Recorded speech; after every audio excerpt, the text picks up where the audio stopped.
This happened a long time ago, in 2003. At that time, I was returning from a vacation in Europe with my aunt and a cousin. It was December, and we were traveling from Rome to Florida to spend Christmas with the rest of the family. My aunt got a seat in business class while my cousin and I traveled in economy class and were placed in two middle seats in the middle row. At first, everything was very normal. It was a trip like any other, and everything was perfectly calm. Why would it be otherwise? However, some 4 or 5 hours later, this calm was interrupted by a rather unusual situation.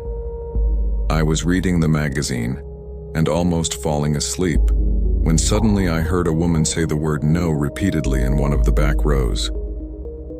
At first, she was doing it in a low tone, almost as if she was whispering. But quickly, this one began to raise her voice and sounded very desperate. Before I could process what was happening, she was shouting almost hysterically, "No, no, don't." Quickly, a flight attendant ran over the screaming woman and pounced on the person sitting in the window seat. The first thing that came to my mind, and probably what everyone thought, is that someone was having a heart attack or a serious health problem. But now both women were practically on top of the other person, and their screams were so loud and they looked so terrified. I knew that definitely couldn't be it. This all happened very quickly. It was a matter of seconds, although I remember it in great detail. At that moment, the passengers were looking at each other with a puzzled face, and in a way, there was like a delayed reaction from everyone. This was until my cousin jumped out of his seat, going over the person next to him, and immediately got to where the women were. After that, everyone stood up to see what was actually happening. Suddenly, he too started screaming for help, and chaos ensued. Several people ran over, and suddenly, it was no longer just the passenger next to me and the stewardess, but a group of about 5 or 6 people struggling with the passenger at the window. Now I realized that it was a very tall man with dark hair and a rather bushy beard. At that moment, there was screaming and commotion throughout the plane. Passengers were struggling with the man, trying to restrain him somehow, but no one knew what was really going on. At that point, my cousin came running back to our row and told me that something very bad was happening. Then they started asking for ropes, belts, or whatever to try to restrain the passenger. Even one of the people in the back row held the man by his hair to try to keep him still. But the guy looked like a cornered wild beast, and there was no way to control him. Suddenly, I saw another person coming running with a fire extinguisher in his hand, and I panicked. My first thought was that there was a fire, and we were all going to die in the air. I can't describe how desperate it is to be in an airplane and have a situation like that happen, because there is really nothing you can do to protect your life. You have nowhere to run and nowhere to hide. You are hundreds of feet in the air and at the mercy of luck. However, when he arrived at the site of the chaos, this person handed the fire extinguisher to my cousin, and he hit the man in the window in the head, knocking him out on the seat. After that, my cousin, along with the stewardess, tied him hand and foot with some belts that some of the passengers had borrowed and secured him with safety ropes in the back of the plane. After that, I saw a stewardess carrying what looked like a small koala bag towards the back of the plane, which at the time seemed a bit strange to me, but I didn't really think much of it. The flight attendant started asking if there was a doctor on board to sedate the man, and all the people kept asking if there was a sky marshal on board as well, but no one came forward. I can't remember exactly how or when things calmed down, but eventually everyone was told to return to their seats. Some of the people who had helped restrain the man were asked to rotate to stand guard and keep an eye on him, in case he woke up and wanted to cause trouble again. So for the rest of the flight, there were always at least a few people sitting behind him or beside him to guard him. I could even see one person behind him holding him by the hair the whole time. A few minutes later, when the situation was under control, the pilot announced over the loudspeakers that we were in the middle of a security emergency. Actually, I can't quite remember exactly what he said, but I know that it was a security issue that was obviously related to the man they had just restrained, and that, for that reason, we were being diverted to Boston's Logan Airport. But then he said something that caused a lot of alarm among the passengers. The pilot warned about not knowing if this man had acted independently or if he had other allies inside the flight. "Be very attentive to the person next to you," were his words. At that point, we were in the middle of the Atlantic Ocean and still had about 4 or 5 hours to go before landing at our destination. From that announcement, an atmosphere of attentiveness settled in among the passengers. We were all paranoid, looking around us, trying to decipher if the person next to us was some henchman of the other man strapped in the back. However, we weren't quite clear what we were watching out for either, because no one knew exactly what was going on, who the guy was who was tied up in the back of the plane, or what his intentions really were. From then on, we were also not allowed to get up from our seats, and if you needed to do so unavoidably, to go to the bathroom, something like that, we had to call a stewardess to escort us there, and the door could not be closed. I remember a grumpy old man a few rows away from us who got very upset about this and would defy the stewardesses by getting up without permission and going to the bathroom on his own, forcing the poor things to have to stand behind him at every turn. Logically, no one on the plane was happy. We were all nervous and confused, and anxious for the moment of landing, probably with the intention of distracting the passengers from the commotion. After a while, they put on the movie, Mean Girls, and the truth is that it seemed to work. It was then that my cousin and I went up to business class to talk to my aunt, and to our surprise, they did not hear the extent of the chaos on the plane. After talking to my aunt and bringing her up to speed, we returned to our seats, and now all seemed calm. Until we were approaching U.S. territory and saw out the windows a group of fighter jets flying next to us.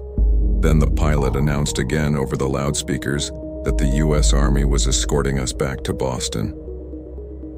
The little kids were very excited to see the jets and would lean out of the windows to admire them, but I am a military child and knew that this was sort of a last resort when a major threat was presumed.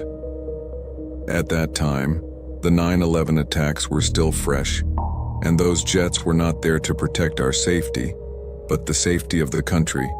So if this plane was hijacked and went off course, they were supposed to shoot it down. The thought of this sent shivers down my spine, and I prayed to God that this was not the scenario. For if it was, we were all dead. From that moment on, a feeling of emptiness settled in my stomach until we finally landed at the airport. I thought that once we landed, everything would be fine and we could have a normal trip, but the nightmare was far from over yet. As soon as we landed, we were told to stay at our stations. A SWAT team came on board carrying assault rifles, bulletproof vests, and equipment I recognized as bomb-proof. That's when a shiver started to run down my back, and I realized what was possibly actually happening. The agents cut all of the man's restraints and led him out of the plane in handcuffs and heavily guarded. I saw everything in detail from where we were sitting, as we were only a few seats away from where everything was happening. We were parked in the middle of the tarmac parade for a long time before we were allowed to disembark, then escorted to a baggage claim area at the airport, which was surrounded by a large metal fence to keep us all in one place. We were there for 3 or 4 hours, and we were all too impatient. No one explained anything to us, so the passengers were very agitated, and the children were crying and shaking the metal fences, while everyone started protesting and shouting to the staff that this was inhumane treatment. No food, nowhere to sit, let us out. Younger children were crying. Dozens of people were trying to sleep on the baggage carousel. Everything had become chaotic. Finally, to calm the waters, they bought a bunch of pizzas and bottles of water and took us to the waiting room, where each passenger was then questioned by FBI agents. There was a lot of uneasiness among the passengers and nerves were still exacerbated, but fortunately the officials were quite friendly. I guess they finally figured out that the guy had no associates on board, which was a relief for us as well, as we were then taken back to our plane after that. After the security officers had meticulously searched him and also every passenger, we were finally allowed to make a phone call, and the first person I called was my mom, and when I spoke to her, she was completely hysterical. It turns out that she and the rest of the family had been watching the news all day, and it turned out that the guy on the plane was an Islamic extremist who had tried to blow up our flight with a bomb he had smuggled on board inside the small koala bag he was carrying, the same bag I had seen the stewardess carry carefully to the back of the plane. My mother was much more informed than I was about what had happened, as none of the passengers on the plane had any idea what was going on, or rather the certainty, because I am sure that several, as well as my cousin and I, had suspected that it was something similar. It was evident from the heavy security deployment around our flight. However, when my mother finally confirmed it to me, it was a very strange feeling. Up to this point, my cousin, my aunt and I had actually remained fairly calm, considering the circumstances. We were more upset about the inconvenience of our travel itinerary and the crazy experience on that plane at this point. But now that I was fully aware of how close we came to having been the new fatalities of a terrorist attack, a new sense of unease and fear came over me. But I felt very grateful to be alive and to have the opportunity to see my mom again and hug her at Christmas. After that, we finally boarded the flight and headed back to Orlando to meet up with the rest of the family. We later learned that this terrorist had actually tried to board the same flight the day before. He was stopped and questioned by a security ring because of the many red flags he had. He had no luggage and bought a one-way ticket with cash, which caused him to miss his flight, but instead of being stopped, he was put on our flight the next day.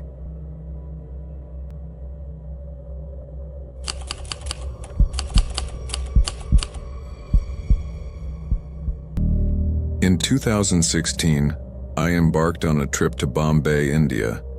This was a place I had wanted to see all my life. I had been backpacking in different parts of the world for a few years now, but this particular destination was one of the ones I was most excited about. At first, my plan was mainly to enjoy the gastronomy, the most emblematic tourist places like the Chhatrapati Shivaji Terminus and Marine Drive. I was also interested in learning more about their culture and customs, since this is a country known for its mysticism.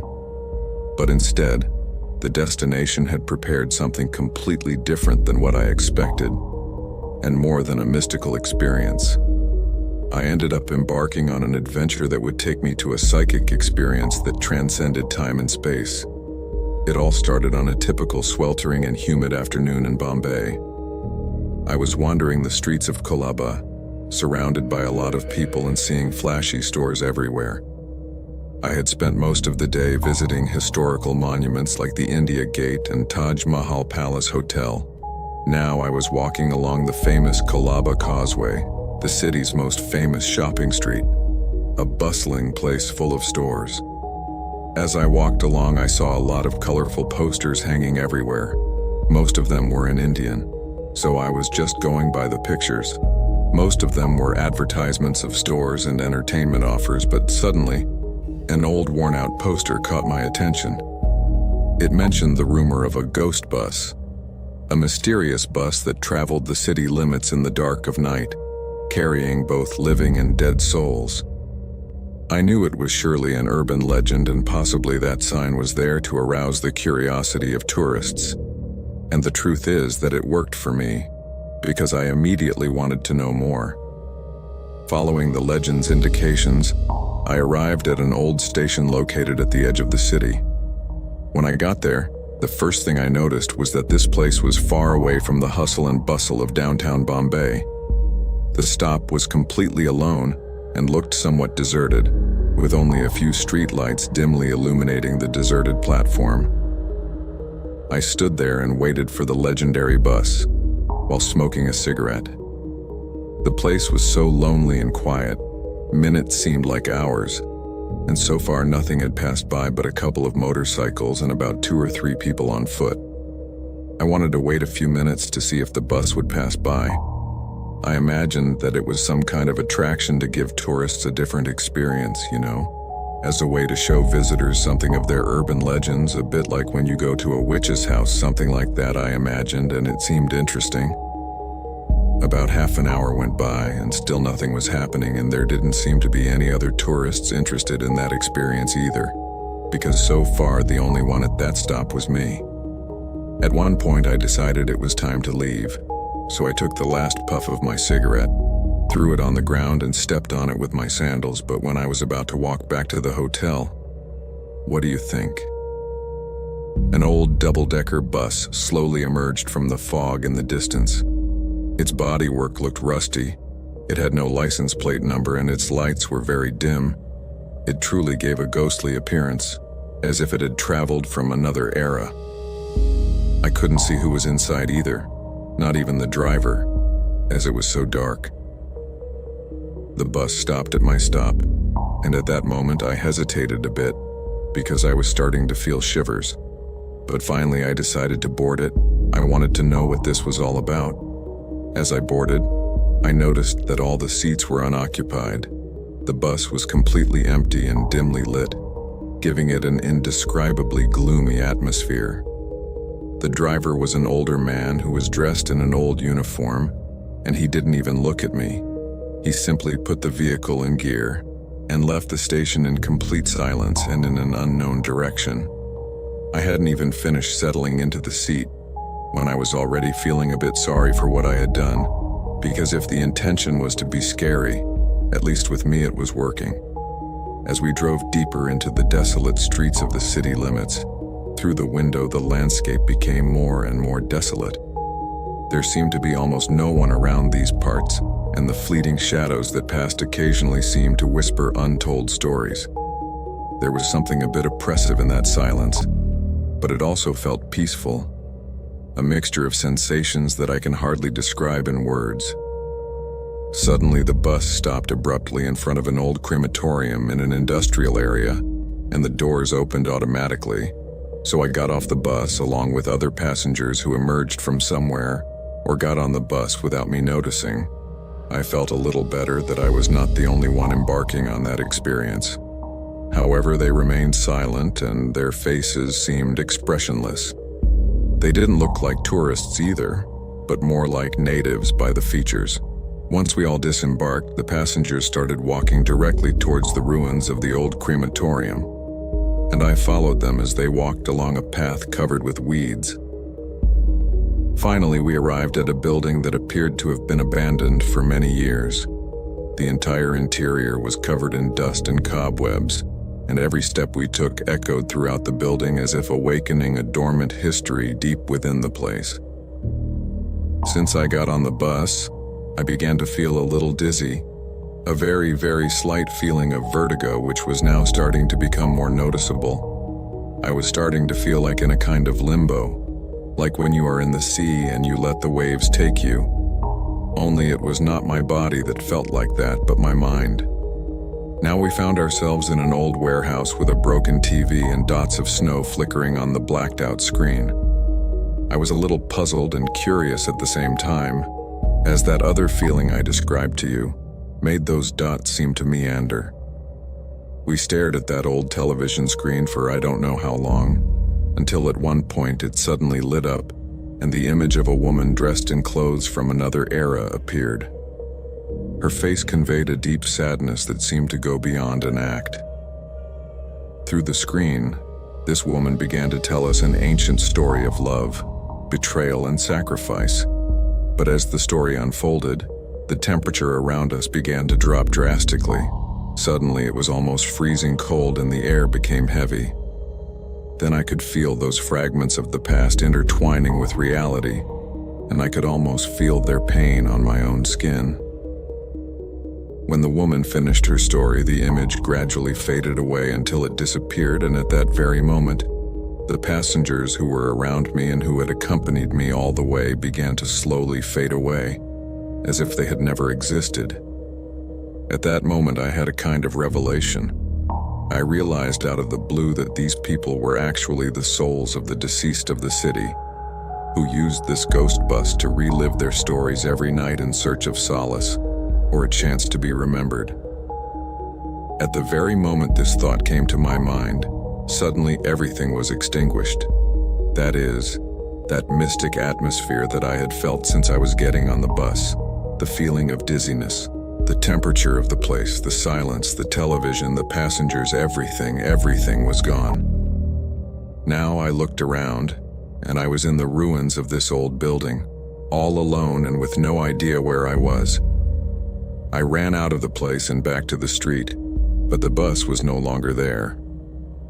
I stopped under the night breeze, contemplating the illuminated city in the distance, bewildered and with a heart full of contradictory emotions. This unexpected encounter had revealed to me a completely unknown side of Bombay, a ghostly world where truly the souls of the departed pierce the veil between the world of the living and the world of the dead to tell their stories, perhaps for the purpose of finding redemption. That night I walked through the streets of Bombay until I reached my hotel, and as I did so, I could no longer look at the city in the same way.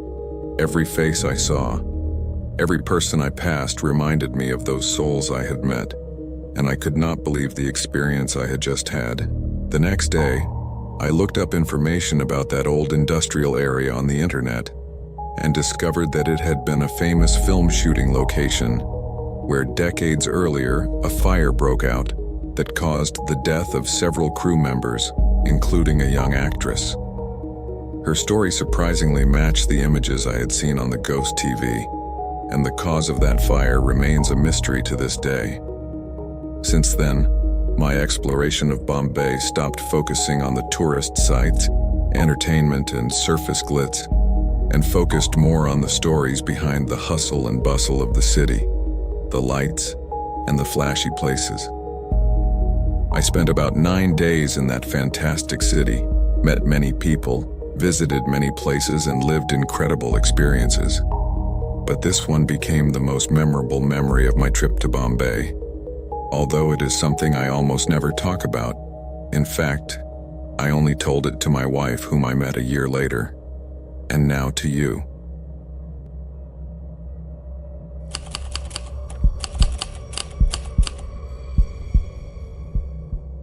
Hi, my name is Eddie, and I'm a native of the United States, but my grandparents are from Scotland, so my family loves to vacation there, and my grandparents even have a nice cabin in the woods that we can all use whenever we want. In 2015, when I was about 17, I went there with my dad and my older brother in the summer, and we spent 15 days in that cabin, in what Dad called a man's trip. Although this didn't make my sister, who wanted to come, but this time it was her turn to stay at home. Very happy. The truth is that it was a wonderful experience, and we had a great time for the most part, except for one incident that almost made me pee my pants. I must say that the Scottish forest is a place we go to disconnect, enjoy nature, and escape from the hustle and bustle of the city, and a little bit of the day-to-day responsibilities as well.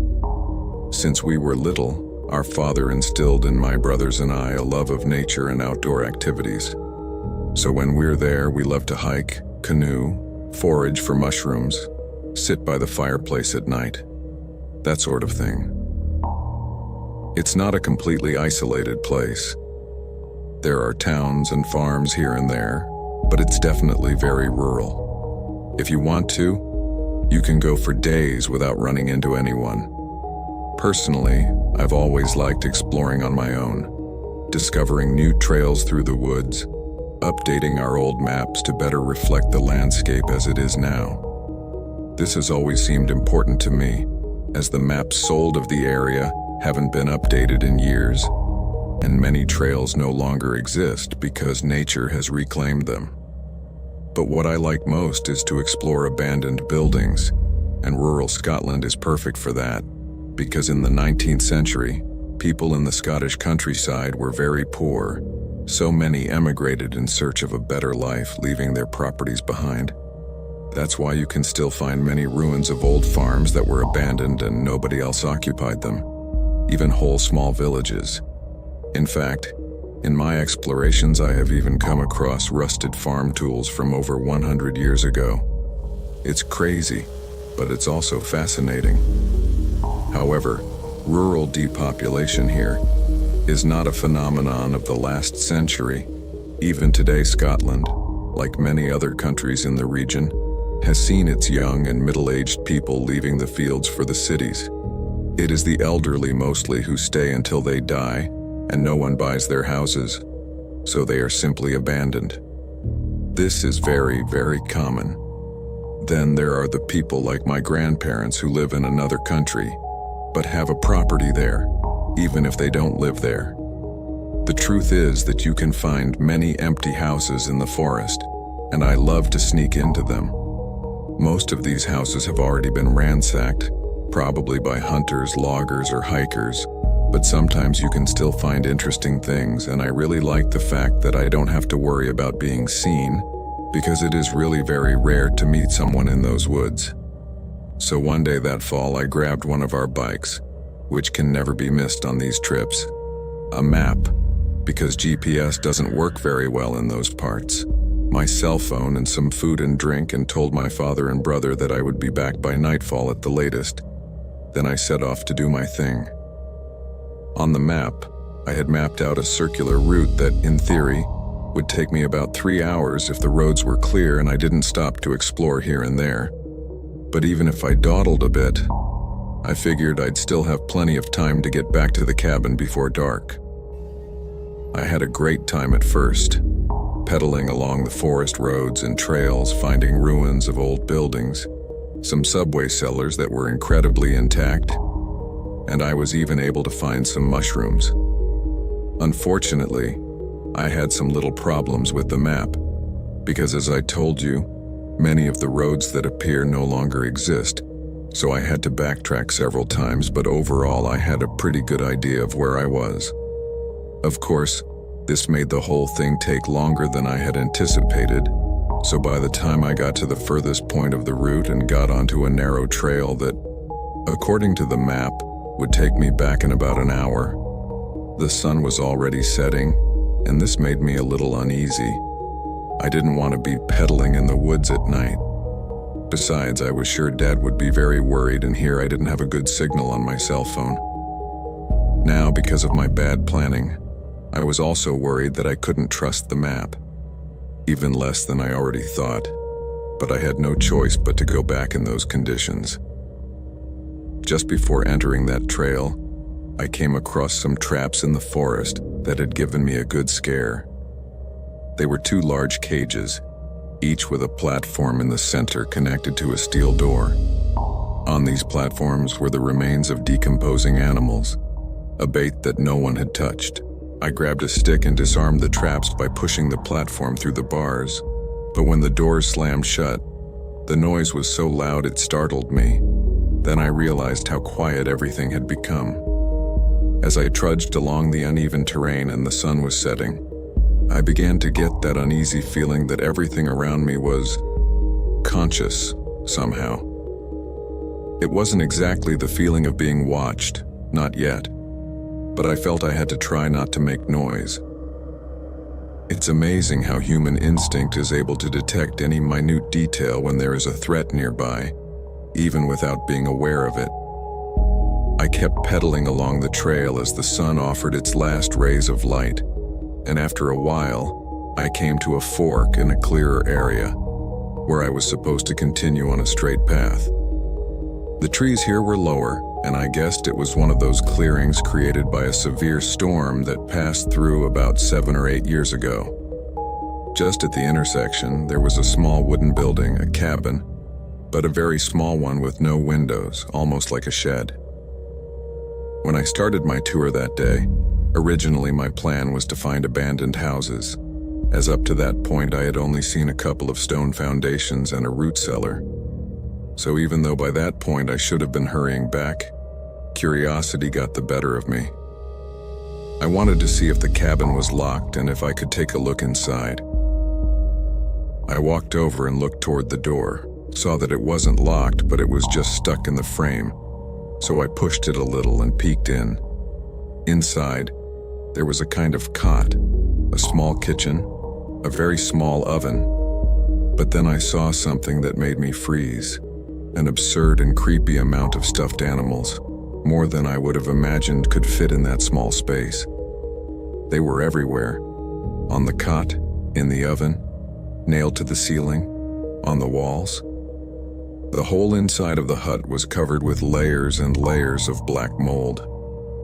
It was so much that in some of the animals it was no longer possible to distinguish what they had been in life, while in others, I could only guess by the shape. They all looked monstrous. They were covered in that foul substance, and the smell of rot and mold was unbearable. I tried to close the door quickly, but the wood had warped so much that it was impossible. So I left it ajar and got the hell out of there.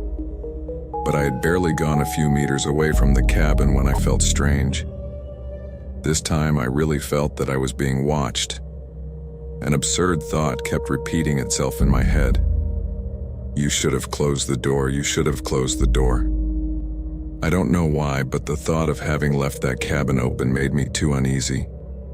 I tried to reason with myself. Calm down, Eddie, you're being really dumb, why the hell would it matter? But not for all the self-therapy in the world would the feeling go away. About 10 minutes later, the road entered an older forest with much taller trees. By this time the sun was already waving goodbye and the horizon was tinged orange under the spruce branches. Darkness was fast approaching, so I checked my cell phone to let my dad know I would be late. But, as expected, I had no reception. A few more minutes passed as I pedaled through the growing darkness, and at that point the road disappeared completely. By that point I had only two options. Try to ride the bike forward until I found a forest road on the other side of the forest that would take me back, or turn around, ride back past the creepy cabin, and head back the way I had come. The second option was out of the question. As I said, I'd had to improvise and detour several times to get there because the map was so unreliable, so going back the same way in the dark would be crazy, and all I'd accomplish would be to get lost. But most of all, I didn't want to go through that cabin again. I had a very bad feeling about it. It was irrational, but something told me that I should never go back to that place. At that moment, I looked back as twilight was spreading through the forest. Paranoia was taking hold of me. I had an unsettling feeling that I had disturbed something in there by leaving the door open, and that something had come out of that cabin and was following me. I knew it was absurd, but I couldn't shake the feeling. Passing back through the cabin, the traps and the ruins of the old town, and then crossing the clearing of the cellar in the dark, with the feeling that something was chasing me, was impossible. There was no way I was going back that way. Yes, I might get lost trying to get through the forest ahead of me, and I would have to push the bike, and even have to carry it in some sections. But the forest didn't seem to extend too far ahead, only to the sides, so it seemed the only possible option. At that point, I just hoped that the supposed forest road on the other side still existed. Fortunately, after going through some bushes, I found what I assumed were the remains of the old road, because the ground was a bit more sunken there. I tried to follow it until I came upon another set of ruins, the foundations of some farmhouse probably. Behind that, the ground descended into a marshy area with birch trees that looked white in the gloom. I stopped to listen, but still didn't want to turn around. I heard nothing. The forest was strangely silent at that moment, but the horrible feeling of being watched, of being followed, only increased until in a moment, I felt that not only was something behind me, but that the forest itself was aware of my presence, listening, perhaps even watching, as if deliberately silent. Fear paralyzed me. I didn't even try to rationalize it. I simply accepted that this was what was happening. I could feel that dark presence, that oppressive energy right behind me. But I refused to look. Instead, I rummaged through my backpack and pulled out what food I had left. A sandwich, some gingerbread cookies, and the mushrooms I had picked earlier. I placed them all on a stone on one of the old walls surrounding the ruins and without turning around, said something like, Please let me go. I'm so sorry. I won't come back here, I promise. Just let me go home." I was almost shaking, and these words came out of my mouth like a whisper. After that, I grabbed my bike and started walking towards the swamp. And as I did, I could feel that whatever was behind me, it didn't follow me. I could only feel it watching me. I rode into the swamp without looking back. Fortunately, it wasn't a big swamp, just a wet stretch of about 200 meters until the ground went up again. Even so, it took me quite a while to cross it, as I had to push and carry the bike in turns, because I couldn't avoid getting into mud puddles and getting stuck. By the time I came out on the other side, I was drenched in sweat, and my feet were covered in mud up to mid-calf. I kept stopping often to listen for any sound behind me, but there was nothing left. And then, believe it or not, the trees opened up and there was the logging road. I could have cried tears of joy and relief at that moment. Without thinking too much, I entered the road, and it was only then that I finally turned to look back. But I couldn't even see the swamp between the trees anymore because everything was completely dark. Luckily, there was some moonlight and the bike light was working too, so I hopped on and pedaled home as fast as I could. When I arrived, my father was very worried and was getting ready to go out to look for me together with my brother.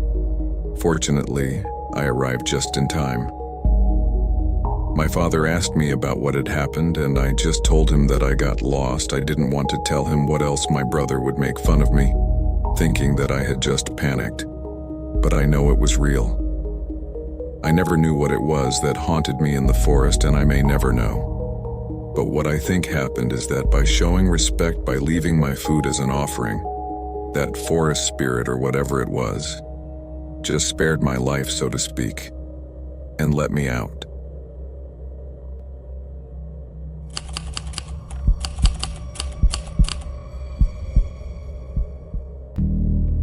In 2019, before all the COVID-19 chaos happened, I traveled with my family to Morocco. This was my parents' gift for my 15th birthday, as my best friend had gone with her parents the year before and raved about her experience there. So I asked my parents, instead of throwing me a party, to gift me the trip to Morocco. They were more than thrilled, as it was not too expensive a destination, and we would all enjoy the experience. We stayed in a very nice hotel in Marrakesh for a week, and after visiting several amazing places, on the second day we decided to explore the city with a guided tour, which is the best option when you are going somewhere for the first time. The group visited several fascinating places, such as the famous Jama El Fna Square, the Bahia Palace, and the Major El Gardens. And the last stop was the local market, where you could buy souvenirs and knockoff items from well-known brands at crazy prices. My mother and I were looking at some very nice bags, when suddenly I saw one that caught my attention very much.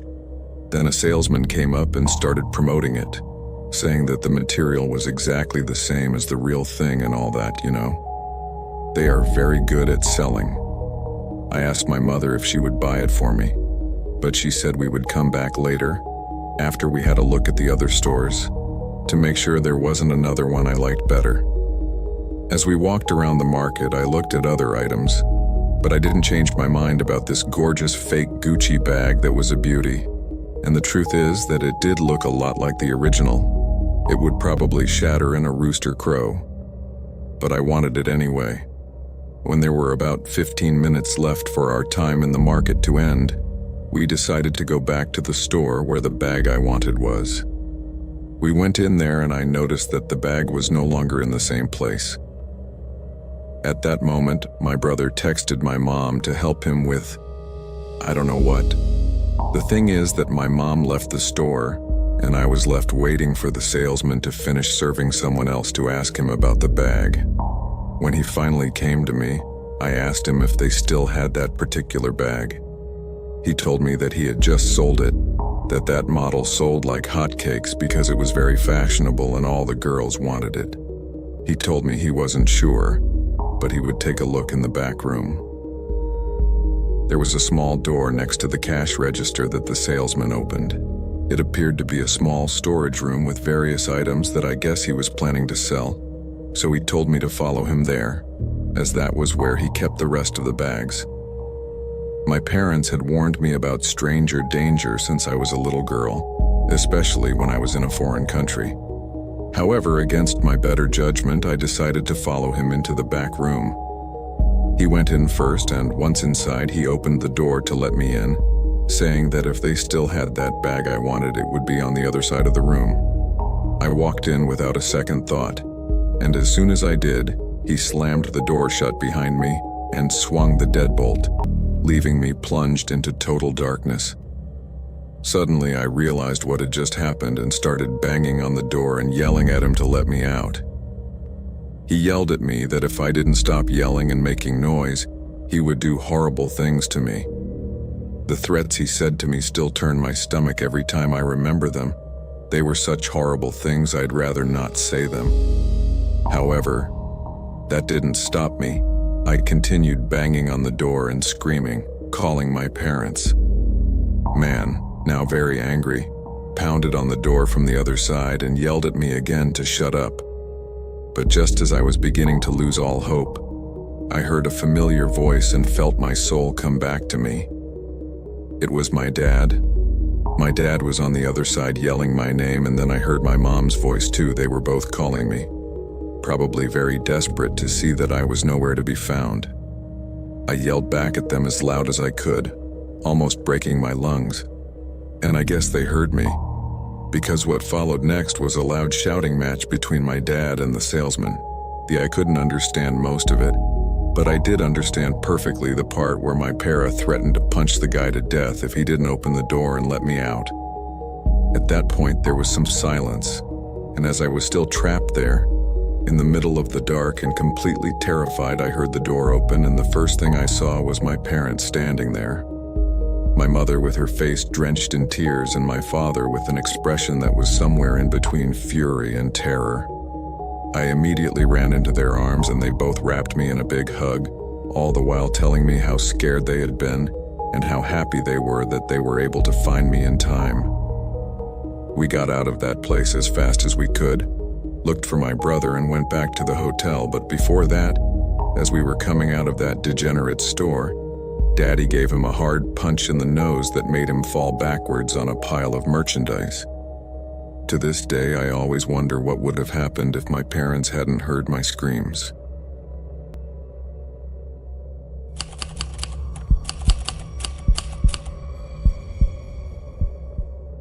About 5 years ago, when I was 20, my girlfriend and I planned an adventure in the mountains of Montana.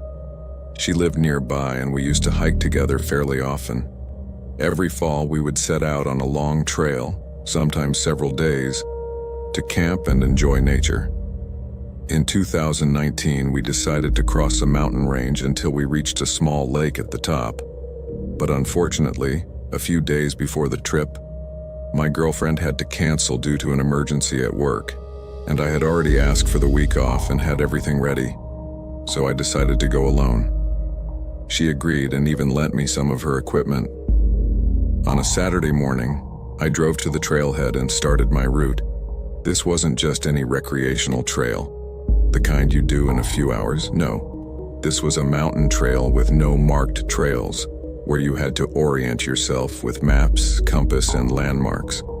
Normally, there is a landmark in the distance, like a rock formation that you walk towards, and then when you get there, you can see the next one, and so on. This is the most effective way to guide yourself in this vast place, where getting lost is very easy. I spent the first 2 days hiking to a ridge in the mountains. It was really arduous, especially since I was alone and had to be very careful at every step, as no one would be there to help me if I made a mistake. When it got dark on the second day, I camped near a creek several hours from the ridge. I set up the tent, built a fire, and warmed some food I had in my backpack. The sun had already set, and it was around 8 o'clock when I got into the tent to rest and read for a while. I left the campfire burning, planning to put it out before going to sleep. After about 20 minutes of reading, through the crackling of the fire, I heard the crackle of a branch snapping behind my tent. I immediately jumped up and became alert. The first thing that came to mind was a black bear. These are plentiful in this area of Montana, and I guessed it might have been attracted to the smell of the food I had cooked earlier. I sharpened my hearing, alert for any other sounds, but heard nothing else for a few minutes. I was really nervous. Black bears can be very territorial and aggressive. They usually avoid human contact. But if they feel you are invading their territory or they consider you a threat, you are in serious trouble. After a few minutes without hearing anything but the fire, I crept out of the tent to make sure there was no threat nearby anyway. I had brought a compressed air horn with me just in case, so I took it out of my bag and kept it handy in case I needed to use it. I shone the flashlight into the tree line and saw nothing. I activated the horn anyway, trying to scare off any predators, but again, dead silence. It was strange because the creaking of the branch had been very clear, as if something had stepped on it. I stood outside the tent for a while, looking around nervously before putting out the campfire and going back inside. I had a hard time falling asleep that night. I was too alert, listening very carefully for any sound. In the morning, almost surprised that I had slept through the night, I packed up my things and continued on my way to the ridge. From there, it was a straight line to the lake, so I picked up the pace. I wanted to get there before dark so I wouldn't have to set up camp again. In the end, I made it with an hour to spare. The lake at the top was beautiful, and definitely the hike had been worth every step. I walked around, enjoying the scenery, and then set up the tent by the tree line, again near the lake. As I sat by the fire, I couldn't help but hear soft noises in the trees behind me. I thought it was my paranoia from the night before, but it was really creepy. It sounded almost like footsteps, but I knew there couldn't be anyone else there. If there was another tent, I would have seen it as I circled the lake. It was too dark to see more than a few feet, so looking around wasn't an option. An hour later, I got into the tent and finally went to bed. But every few minutes I heard the footsteps again. They were too soft to distinguish clearly, but they kept me on edge. Finally, exhaustion got the better of me and I fell asleep. I think it was only an hour later when I was startled awake by the sound of someone running near my tent. I jumped out of bed immediately, grabbed the flashlight and bolted. That's when I saw a bare back moving away in the distance. My heart was pounding a mile a minute. I looked down at the ground and saw footprints around my tent as if someone had been walking around me, surveying the camp. I tried to rekindle the campfire as quickly as possible to get a better look. I was totally terrified. I had nowhere to go and no one to ask for help. I sat by the fire all night, looking around constantly, feeling very nervous and scared. I was alone at the time and had nothing to defend myself with. Just a small pocket knife that I kept in my hand the whole time, and the air horn, which might work for a bear, but not for someone coming to attack me. My heart hammered in my ears all night long, as I kept vigil, paying attention to even the slightest sound and looking around me every moment. But fortunately, I didn't see or hear anything again. So after a few hours, when it was about to get light, I decided to go into the tent and get some sleep. When I woke up, it was already mid-morning. I took some pictures of the lake and started my way back. I had planned to stay a whole day, but I no longer felt safe. I had the feeling that I was being followed. Fortunately, I made it back without further incident. But along the way, I began to notice that several things were missing from my backpack. Food, some tools, small things. This was really disturbing because I always had my bag with me. This means that whoever was outside my tent that night at some point snuck inside and stole things from my bag. Every time I think about it, I get chills, because if that person had wanted to murder me in my sleep or harm me in any way, they would have done it with no problem. That was the last time I camped alone.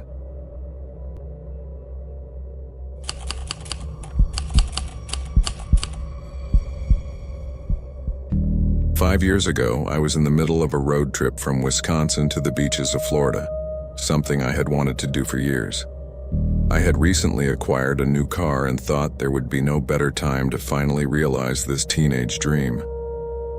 I had been behind the wheel for days, eating up the miles, as well as the beautiful scenery that changed from city to city around me, with the excitement of the vacation at its peak. But that night, exhaustion knocked me down. I needed a place to sleep, so I booked an Airbnb at the last minute without thinking much about it. I was only going to be there for a few hours. The Airbnb was in the middle of nowhere in Georgia, far from the highway. It was an ordinary house surrounded by trees and with a porch that invited to take a nap. But when I opened the door, what a stink.